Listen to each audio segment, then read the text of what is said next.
Alright, so this is the 7th episode of my still unnamed podcast because I have no idea what to call it. I don't know how long it's going to go on like this. Nobody gives me any suggestions. That's what I'm asking for in the comments. You know, if you think you have a stupid idea or a dumb name, it might trigger another idea in my head and help me out. But it's July. Bunch of stuff has been going on, really. LA is on the brink of a second lockdown. Could happen. It's not, locking down yet, but, the freaking COVID cases are just rising, so everyone's kind of freaking out. But at the same time, everyone is acting like it's not bad, you know what I mean? And that's why these lockdowns are about to happen again. So Los Angeles might do it. And I'm in a position where I kind of want it to, because it'd be like another little like half mini vacation, you know what I mean? So I want to explain flying drones, right? So I've always been into quadcopters, drone flying, for the really long time. I've watched FPV flyers since 2010 or something, maybe a little bit before then. But, since 2010 and the years continued, I would watch them more and more. And recently, my boss got a drone out of nowhere. And he's a 70-year-old dude, so when he unboxed it, and I was like, "You got a drone?" It was just confusing to me. And he was like, "Yeah, I just bought it on Amazon because I thought it would be fun. It was cheap. It was like 50 or 60 bucks." And he flew it in the office for like a day and then put it in a box. And I guess it wasn't that triggered me to watch it. It's just that when I have downtime, I'll watch videos, and been watching first person view drone flying. And so I start looking into the drones and purchasing them, because in the past, like 2010, if you wanted a first-person view setup, you're going to be spending like $6,000. It was a lot of money because you needed the goggles, which were expensive. The drones were expensive, and back then the technology really wasn't there where you needed it to be, so I never really wanted to get into it, because it's like, yeah, if I buy all this expensive stuff, it's like not worth it. So you skip to now, and I'm looking around, and I'm like, oh, like there's these pro flyers saying that Tiny Hawks are really cool, and everyone's flying Tiny Whoops now, which are just smaller drones, and they definitely have the acrobatic skills in the drones now that they didn't in the past. Now you can switch modes. You can be in stabilized mode, horizon mode, air mode, acro mode, and you can switch in between the two, which is cool. And I'm looking around, and I see some kits, a full kit for like under $200. The goggles, the drone, and the controller. So I'm like, man, under $200 for a starter kit, that's not bad. So I ended up getting the Easy Pilot because I saw this guy's video on YouTube and he just killed it. But little did I know, he trained on simulators for like a long time. So he was just good right out of the box. I ordered one, and so I started flying it around in my apartment, and it's very hard. It's confusing. When I put the goggles on, I was like, whoa, there was no field of vision at all. Like, you can't see what's above, below, right, or left of you. You just see what's in front of you. It's like, imagine putting an old school VHS camera on your eyes. Like, the zoom on it is just ridiculous. So it's hard to fly them because the controls are nothing like video games. It's completely different setup, and it's honestly pretty difficult. So I'm flying it every day, and I get to day 3, and the motor just doesn't work. So I'm like, great. In this particular situation, in the long run, this Amazon seller is kind of crappy because I'm pretty sure they sold me a used kit as new, and I'm currently in an Amazon claim battle with them because they sent me quote unquote prepaid labels, and when I went to the store they said these aren't prepaid. So I go back, I tell Amazon, they tell them, they send me another quote unquote prepaid label. I go to the store again, they say no. So I'm like, what the hell? So I hit up Amazon and I'm like, hey, these dudes are just, they're not sending me prepaid. So I'm still waiting for that refund, which is like, $160. And I thought it was going to be immediate that first day. So I ordered a second kit, but I got the better one, which is like the Tiny Hawk brushless, I think. It's just like one step up. To be specific, it's called the Tiny Hawk Ready to Fly kit. That's been great. I went out to try to fly it at a field, and I was terrible. I was really bad, and the wind was pretty much, beating me up, and I don't know how to control the drone against wind because I don't have any skills yet. So I also ordered a Tiny Hawk 2, which is pretty cool, and my personal goal is to get to a point where I can buy a Tiny Hawk Freestyle 2, which is a phenomenal drone from what I've seen. Every pro, when they fly it, they're like, this thing is just like a 5-inch quadcopter. Like, I'm going to stop using my 5 inches and train on this. So I was like, cool. Drones are basically where they need to be. $100 for one drone and it's all ready to go. That's all I really care about. When you get into this hobby, you have to do soldering and programming and all this stuff, which I'm learning. I already know how to solder a bit from being a cell phone technician, but I don't really want to do that. And I like the fact that I can just flick a bill through Amazon and get a drone. So if you lose one, it's like $100 is, a bit, but it's not that much. It's not like, hey, $5,000 drone lost. It's more or less like this little tiny drone got messed up or beat up, and you just buy a new one. And then at some point you could trash can a drone together by using all the broken parts, make a new one. So I'm learning to fly, and I downloaded this app called Hot Props because, first of all, there's no good sims on the computer that lets you use a regular controller. All of them pretty much force you to have a RF receiver type thing or an actual controller that you can plug into your computer, which I think is a bit ridiculous. Just give me keyboard control. Let me use Joy to key. I don't know why it's so difficult. It seems like it's a hard hobby to get into because of those reasons.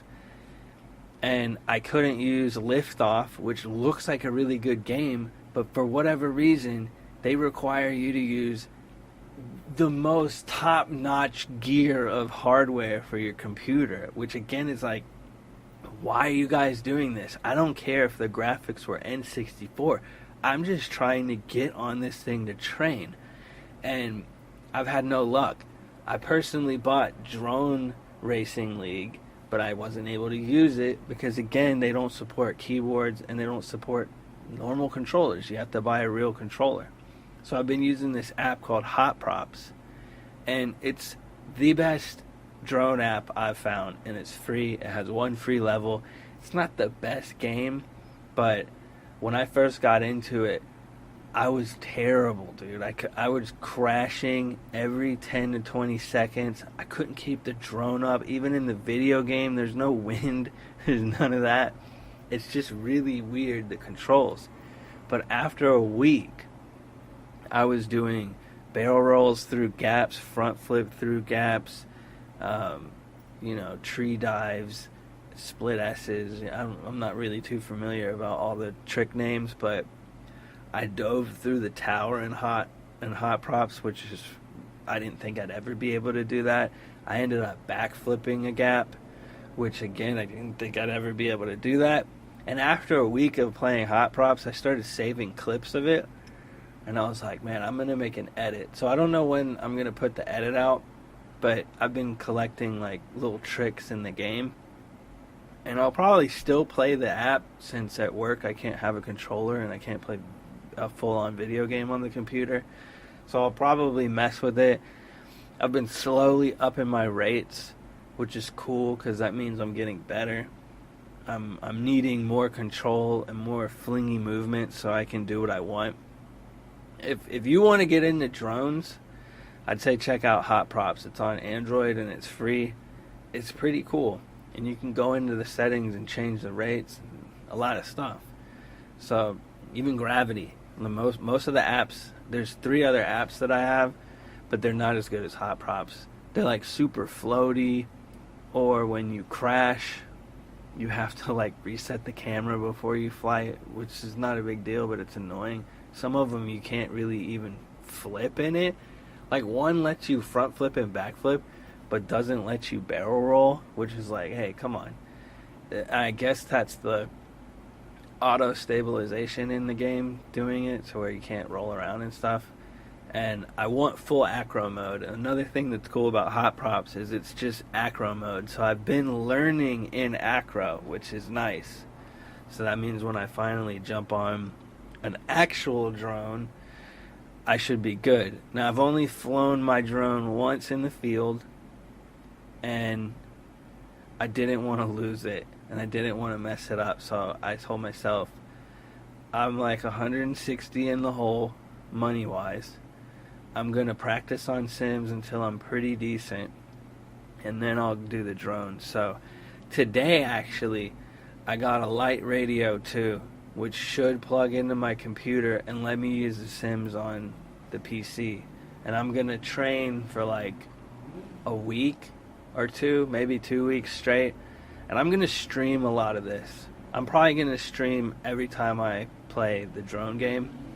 And I'm probably going to make edits of what I do in the game too, because if I'm pulling off pretty cool moves on Hot Props, I'm pretty sure I'm going to do some pretty cool moves in the DRL sim. So drones is pretty nutty hobby, man, because when I got my drones, I have a Tiny Hawk and a Tiny Hawk 2. I bricked them because this guy online had a tutorial on how to make it into a receiver so you could play a sim, and little did I know, you can't undo it. It took me legit 7 days to fix the programming on my computer and the drones to get them back to normal. And that's when I really told myself, I'm not flying these and I'm not messing with these until I can play a simulator and get decent at it. And that's what I'm going to start doing, especially since I got my controller today. So that's deep dive into a hobby. And I'm not going to lie, for a minute I was like, man, should I just pull out? Should I just say screw this hobby because it's way too much? It was like pulling your hair out, frustrating at some points with the programming. Like Betaflight, pretty confusing. It's not the greatest program. It's kind of disappointing that drones are in a situation where they could be so much more streamlined, but they aren't. It's just like, it's weird because it's been so long since I've been into it, and then I'm getting into it, actually trying to do things now, and it's like, guys, why isn't this stuff streamlined and easier to do? But that's something that, it's a new hobby that I'm getting into, so expect videos. I have gear to record my flights when I do go out. So hopefully I'll have some real flights soon.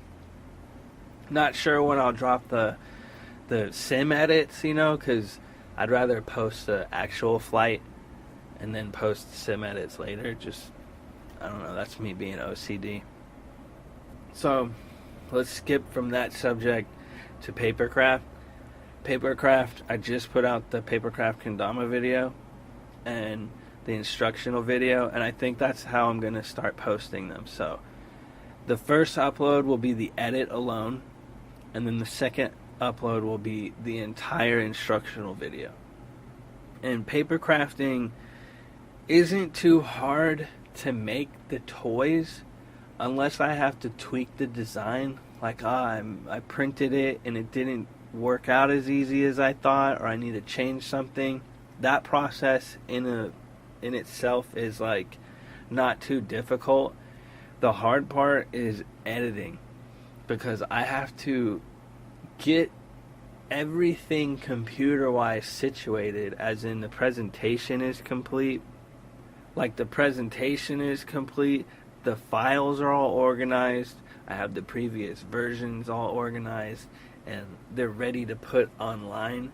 And then I have to print the actual sheets, go to my house, film them, film the entire process of making it, giving you advice on how to make it, where to download it, and all that stuff. And then editing that takes a really long time. Like, you see that the kendama video is 19 minutes, and that is not my toy. With my versions, I'm going to show you the 3D model, how I thought of it, the errors I ran into, etc., etc. And so I'm thinking that my normal papercraft videos might be 30-35 minutes. If I can figure out a way to cut them down, I will. But the next one will be the cubed kendama. And that one is like a weird box kendama pill thing that I made just to learn how to do prong tabs, because I'm done with glue and tape. You don't need to use tape with my papercraft toys, but if you want them to last a bit longer, then using tape helps. It's not the prettiest, but all of my papercraft toys will be pronged, so the entire process, you can put it together without any tape after you cut it up. So that's the whole papercraft thing. If this sounds a bit rushed, it probably is, because I really want to set up my controller and play the simulators. But I kind of want to end this podcast with something I want to say. One-dimensional flow artists. There's nothing wrong with a person just playing with one toy. But the way I see it is, you've got these people who are like insane at a yo-yo, or insane at fingerboarding, or insane at poi, and that's all they do. And it's really weird, because you might say to them, "Hey yo-yoer, have you ever seen Astro Jacks?" And their automatic response is, "I don't play with that, it's stupid." Or you tell a poi spinner, "You ever try to do Meteor?" I mean, it's the same situation. "I don't do that, I only spin poi because Meteor is dumb." And it's like, look, this is my call out to you as a skill toy artist. Maybe you don't take it as seriously as me. I personally don't think anyone in the entire world takes skill toys as seriously as me. I take this shit to the extreme. So when I see people play with a couple toys, it doesn't make sense to me why they wouldn't try more, which is fine if you don't want to. But what I'm going to say to people who automatically call a toy dumb is that you need to pick that toy up, prove you're a boss at it, then talk your shit. I'll listen to you then. But there's people who will message me and say, "This toy I found is stupid," and they only do one toy. And it's like, bro, I'm not going to listen to what you say unless you pick up that toy, make a video, and prove that you're dope at it. Then I might listen to you talk some shit on it. You know, like, I think every toy is fun. You can find fun in any toy, because play in general is fun. But I think, like, I've gotten some backlash because I've said flow wands are lazy, orbits are a bit stupid, you know? And the reason why I say that is the flow wand is like, it could be a lot better. I've seen tech flow wand stuff. It's getting there. But just twirling it around is kind of like, come on, dude. It's like a yo ball almost. And then orbits is like, you guys are beating around the bush of Astro Jacks and Meteor and poi. It's like, if those people were to and I mean orbit spinners. If an orbit spinner trained on poi, glow sticks, meteor, and astrojacks, they could up their level of performance so much. But just twirling the little orbit, zoom, zoom, zoom, it's like, that's not impressive to me. So what I'm getting at is I'm able to talk some shit on these toys because I've learned them. I'm really good at orbits. There's no way I'll ever be able to prove this, but I went to EDC Las Vegas in 2018, I think, and I met up with a ton of orbit spinners, and I played with the orbit and showed them a bunch of new techniques, and months later, I started seeing people at flow jams doing those tricks, and I swear I had something to do with that. So it's like, the thing is I picked up an orbit that day and destroyed it. Like, these pro orbit spinners had their mouths open at the stuff I was doing. And they're like, bro, how long have you been playing with one? It's like, this is the first time I've actually messed with one. So the reason why I'm able to do that is because I play with every other toy. Even if I think it's stupid personally, I will learn it. Because this might sound a bit ridiculous, but it's how it sometimes works.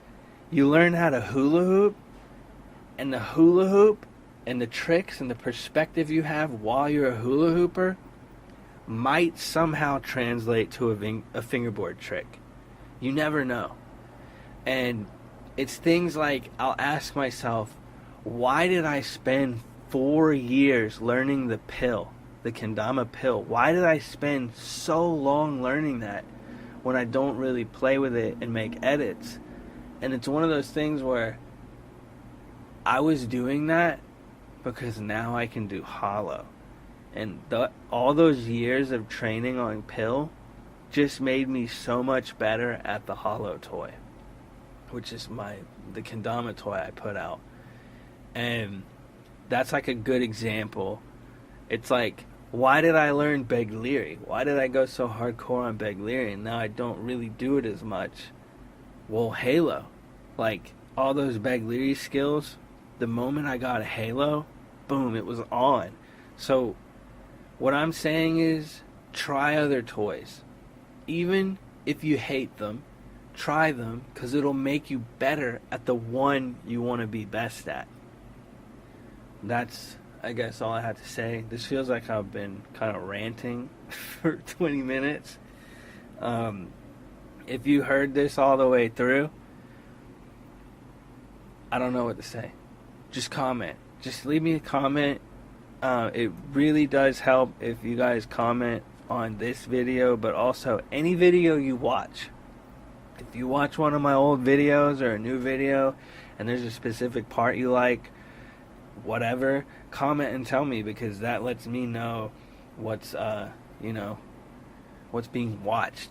And it just, I don't know, I like comments because I don't give a shit about views or followers or subscribers or any of that. But a comment is like a fan saying, hey, I watched this and this is what I appreciated, or here's some critique. You know, it helps out. And with that being said, this is the end of the podcast, so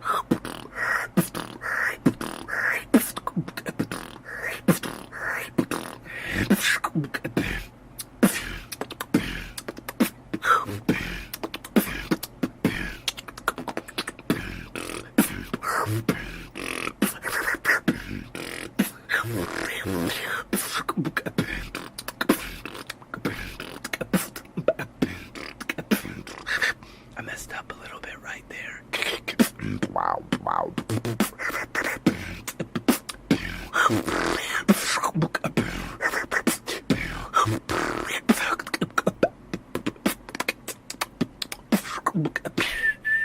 Not the best, but whatever, dude. I want to go play drones.